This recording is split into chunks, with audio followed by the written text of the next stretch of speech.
అసలు ఇంట్లో aquarium maintain చేయడం వల్ల కలిగే ప్రయోజనాలు ఏంటో మ్యాజికల్ కాకుండా లాజికల్గా ఈ వీడియోలో ఎక్స్ప్లెయిన్ చేస్తాను. ఫస్ట్ వన్, మీ ఎక్వేరియంలో మీరు తాగే వాటర్ పోసినట్లయితే నెక్స్ట్ డేకి ఫిష్ చనిపోతే కనీసం చేపే బతకలేదు, నెక్స్ట్ నువ్వేం బతుకుతావు? అంతేగా.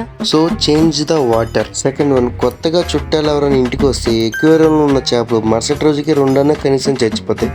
కాదని ఎవరైనా కామెంట్ చేయండి. మ్యాజికల్గా దీన్ని అందరూ నరదిష్టి అంటారు. లాజికల్గా వచ్చేసరికి వచ్చిన బంధువులు ప్రతి విషయంలో ఏలు పెట్టి కెలుకుతారు. అదే ఎక్వేరియం ఉంటే దాంట్లో పెట్టి కెలుకుతారు, అందుకే చచ్చిపోతాయి చేపలు.